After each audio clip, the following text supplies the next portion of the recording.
Now, what would you do if your encounter with a wounded spirit leopard was the key to unlocking a cursed prince's fate, thereby binding your destiny to a realm of ancient magic and hidden truths?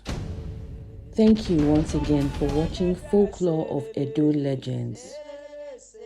According to Edo oral history, the Ogisos of Igodomigodo, also known as Sky Kings, had a direct lineage to Pa Idu, the ruler of all that is on earth.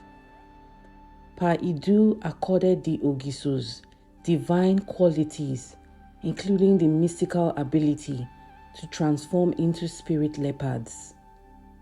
For centuries, the Ogisos ruled over the kingdom, and their roles as guardians of the people of Igodomigodo in their spirit leopard form was an honor and a privilege. But there was only one event so sacred to Pa Idu and the ancestors, where spirit leopards were forbidden to manifest. That event was the Ugie festival. The Ugie festival was a day of joy and harmony, where all the people gathered together to pay homage to Pa Idu and express gratitude for the abundance bestowed upon them. It was also a day when every male member of the Ogiso bloodline was forbidden from drinking palm wine or transforming into their spirit leopards. And today, everyone gathered at the enchanted rainforest to mark the Ugie festival, which also coincided with the birth of the new moon.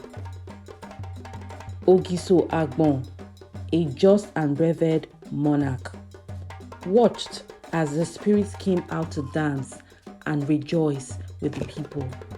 His reckless son, Prince Edai, stood next to his father, sneering in disregard to ancient traditions.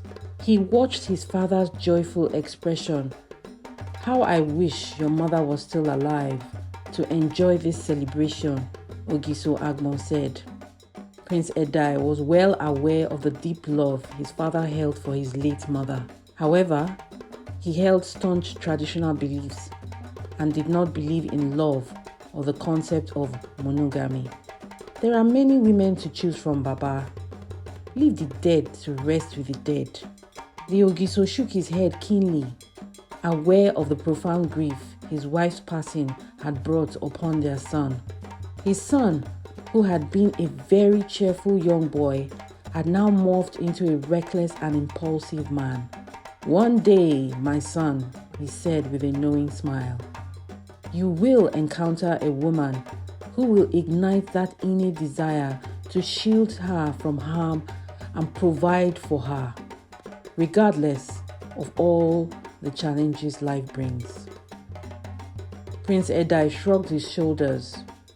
He had grown weary of the conversation and needed a drink. "And remember, my son, that today of all days, we are explicitly forbidden from drinking palm wine or transforming into our spirit leopards during this sacred event." The disgruntled prince sniggered. "Baba, why should we be bound by such archaic traditions? We are Sky Kings, the guardians of this kingdom. We should be able to do whatever we want." "My son, discipline and humility is a king's secret weapon," the Ogiso said. "You must never succumb to arrogance." Prince Edai rolled his eyes in annoyance. The festivities continued on through the night, and as twilight approached, it was time for the royal diviner to offer sacrifices to the ancestors. The crowd gathered around the sacrificial altar, where 7 white cows were placed, and everyone watched as Baba Iha, the royal diviner, performed sacred rituals. Prince Edda had grown weary of the festivities and unable to contain his defiance. He grabbed a keg of palm wine and disappeared into the deepest parts of the enchanted rainforest, where secrets and ancient powers whispered truths to those who dared to listen. The rituals began, and Baba Iha, holding a sharp blade, began murmuring sacred incantations. His young son stood beside him, silently watching as the crowd joined, and in collective voices, blended as one, they all sang a familiar Edo song. From the depths of the enchanted bush, the moon's shimmering lights caught Prince Edai's attention, and as he lifted his gaze to stare at the lunar silvery presence, he caught faint whispers calling out his name. So he rose up to listen closely to the faint voices, but the potency of the palm wine clouded his senses, causing him to stumble. Quickly, he grabbed the branch of a tree to keep his balance. Then he realized he had pricked his fingers on the thorny branch. Blood from the sacrifice cascaded down the rocky altar as Baba Iha slashed the necks of the sacrificial cattle with his blade. Prince Edai watched in a dazed haze as his bloodied hand mingled with palm wine, spilled onto the earth below. He tried to resist the mystical transformation. His mind began to spin and he fell helplessly to the ground. In an instant, he had metamorphed into his spirit leopard. Bewildered by his own transformation, the spirit leopard sprung into action, roaring as it dashed into the sacred ceremonial ground. At first, the crowd was confused to see an enraged spirit beast in their midst. It wasn't until the royal diviner's harrowing scream pierced the air that the realization dawned upon them. A sacrilege had been committed on their sacred ground, and the ceremony lay shattered in pandemonium. Panic gripped the people, their collective screams filling the air as terror swept through the assembly at the sacrilegious intrusion. The glowing eyes of the transformed spirit leopard radiated a menacing rage as it trashed in unbridled chaos in the sacred space. The royal soldiers, armed with spears, came forward, but the spirit leopard sprang on them, tearing them to pieces. Then a little child screamed in the distance, alerting the distressed beast, and in the blink of an eye, he pounced on the son of the royal diviner, fatally wounding the little boy. As the dust settled, a crowd gathered around the lifeless body of the child. The royal diviner, realizing it was his beloved son who had been killed, became enraged. He cursed Prince Edai to remain in his leopard form until he learned the true meaning of being a spirit leopard. With that, the grieving father held the sacrificial dagger to his throat and ended his life. Prince Edai struggled to revert to his human form, but found himself unable to do so. In his beastly state, he darted into the enchanted rainforest, vanishing without a trace for many, many years. Now, a century had passed since the sacrilege, and Igodomigodo had undergone profound changes. Ogiso Agbon had passed away, and the once mythical abilities of the spirit leopards had become nothing more than legends. The kingdom had endured a century without a sovereign ruler. The 8 territories of Igodomigodo had fallen under the control of 4 administrators, revered as the 4 edionene of Igodomigodo. The gods, deeply angered by this imbalance, cast their displeasure upon the kingdom. Famine gripped the land. Fields lay barren.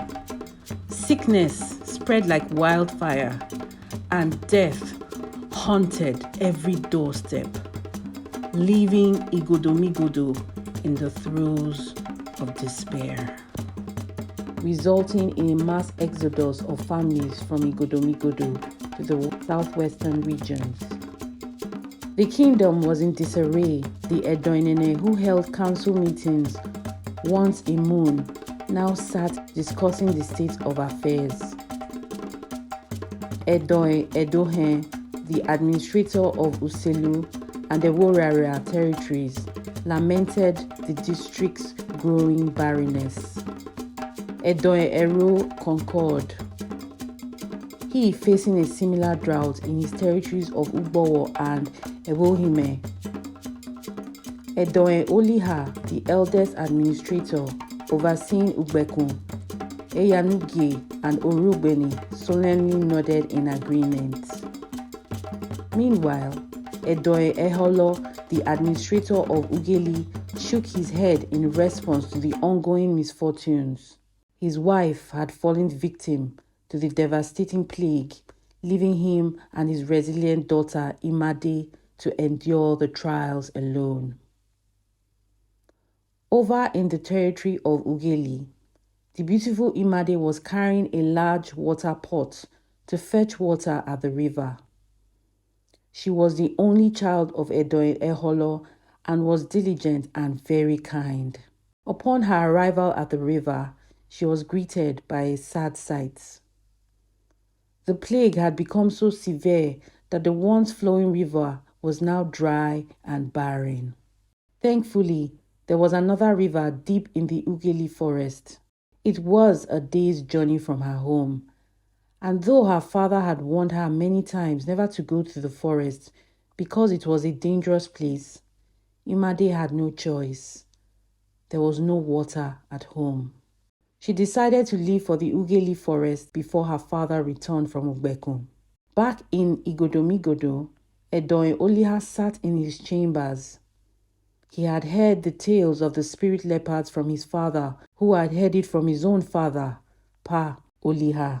Pa Oliha had witnessed the night of the sacrilege, as it was now known.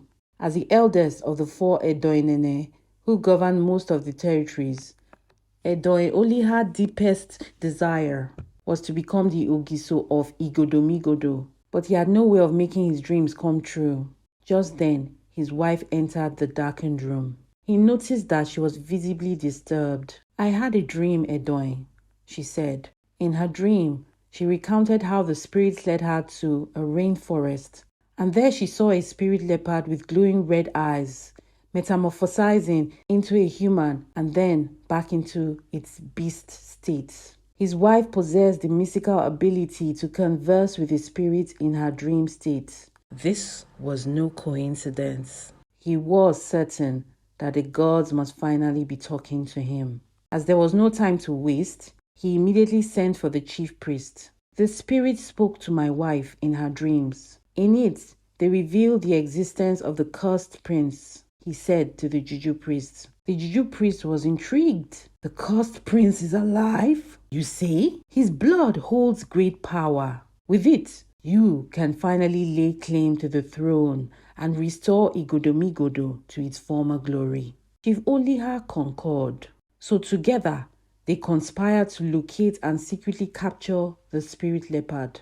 The plan was to keep it a secret from the other administrators. The priest assured him that he knew of skilled hunters who could do the job. He promised Oliha that by tomorrow they would have the cursed prince in their grasps. Back in Ugeli, after a long journey, Imade was relieved to finally be close to her destination. Shafts of dappled sunlight danced through the rainforest, casting a magical glow upon the vibrant tapestry of greens that enveloped her. As she neared the river, the distant sounds of a struggle reached her ears. Her steps quickened. Emerging from the foliage, Imade's eyes widened in disbelief, for before her, a battle scene was unfolding with raw, chaotic intensity. A band of Edo hunters, armed with machetes and charms, encircled a magnificent white leopard ensnared in a trap.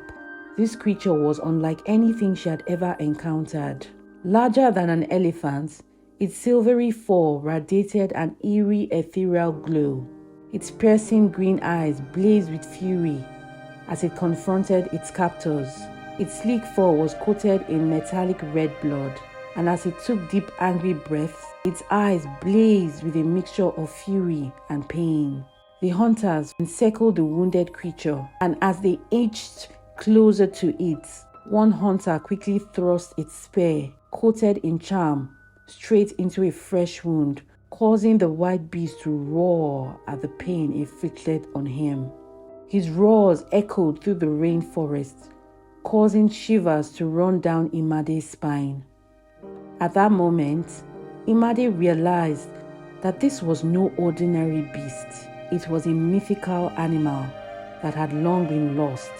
And right now, it was being attacked by rogue hunters. Then they moved in unison, striking hard at the mythical beast, wounding his beautiful fur until it was bleeding profusely. The spirit leopard, despite its grievous wounds, fought valiantly. Before long, it had cut down all but one hunter. The last hunter, upon seeing all but him had died, abandoned the battle and fled back to Ugbekun, leaving the spirit leopard trapped, wounded, and bleeding. Imade's breath hitched in her chest. Her heart ached for the ensnared animal. She could sense its anguish and its desperate desire for freedom. Without thinking of her safety, she approached the trapped creature with gentle and deliberate movements. Her fingers trembled as she worked to free the spirit leopard from its prison of metal and pain. Finally, the trap yielded and the spirit leopard's limbs were released from their cruel confinement. Moved by a surge of compassion, Imade ran to the river and filled her gourd with water.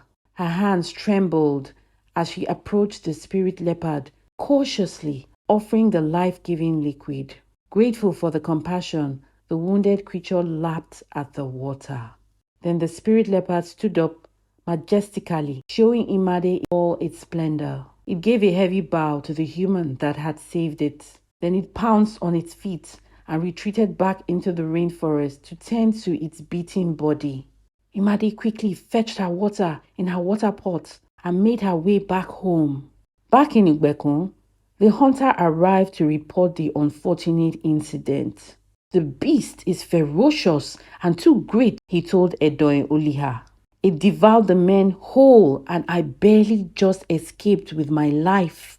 Instead of becoming angry, Edion Oliha was gladdened. In truth, this expedition was not to capture the spirit leopard, but to ascertain that it did in fact live. Now, his next plan of action was to bring in more hunters. The Juju priest had already gone to Igala land to meet with their best hunters.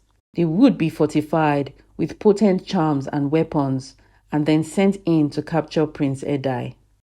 If you would like us to continue making more Edo folklore videos, smash the like button, leave a comment, and share our videos with your family and friends.